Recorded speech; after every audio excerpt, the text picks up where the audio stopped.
Good morning. Well, in this age of technology, kids and teens 8 to 18 spend an average of more than 7 hours a day looking at screens. And believe it or not, some studies say you should join in. Cody's learning more with our resident nerd on call. 7 hours? 7 hours? Wait, is a good day on for like 7 hours? No, it's easy. Isn't that what the kids are watching these days, right? Exactly. Mom, I can't go to school. Cody's on right now. Okay, so let's talk about screen time.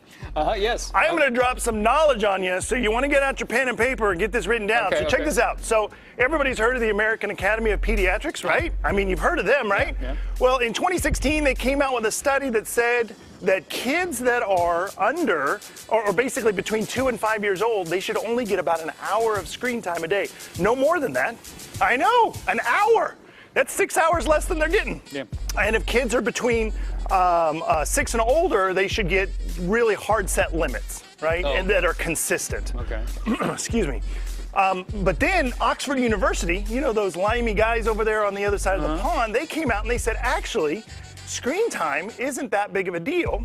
Oh. In fact, they said that if you're using screen, how parents set rules about digital screen time is more important than how much time they're getting. Oh, I see what Does that you're make saying. sense? Okay, okay. So it turns out that using your TV as a babysitter, probably not the best idea. And instead, what you want to do is play games with your kids. You know, maybe check out their YouTube channel with them. Okay. Which, gosh, I just love watching unboxing videos with my son. They're so much fun. Oh, the drama. Nothing it's like, so good. Yeah, watching somebody else play video games, it's exciting, yeah. But Penn State University came out with a study back in December 2017 where they interviewed 234 parents, and it turns out that there's a link between how well kids sleep and the quality of their sleep they get if they play video games or use devices just before bedtime. Okay. Go figure. There's also a link to obesity. Okay. You know, if your kids are playing games or something or before they go to bed, sometimes their body mass index gets a little bit high. Okay. Okay. So they're suggesting you make it a tech-free zone, make their rooms a tech-free zone rather than putting all their stuff. Create a charging station somewhere central in the house where everybody puts their devices, so that way they can't have their devices before bed.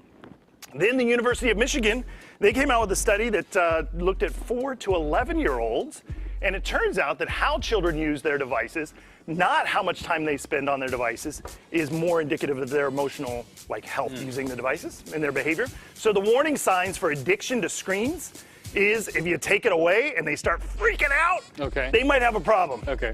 Or if they are only motivated by screen time, or if the screen time is something they're always thinking about, oh, how can I get more? How can I get more?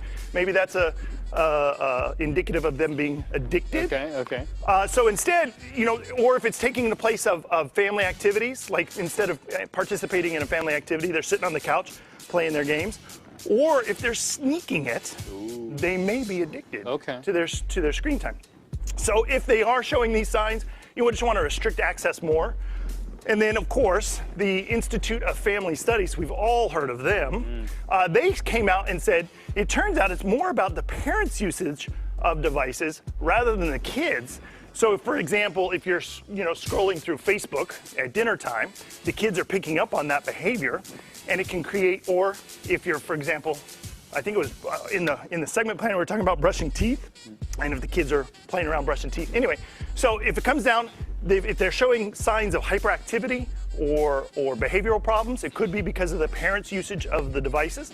There's a link to depression and anxiety. So you want to set certain rules for your kids. Sorry.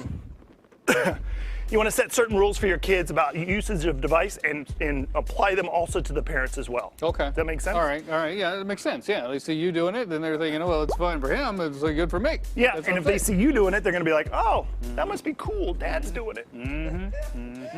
All right, back to you. That'll work. Appreciate that.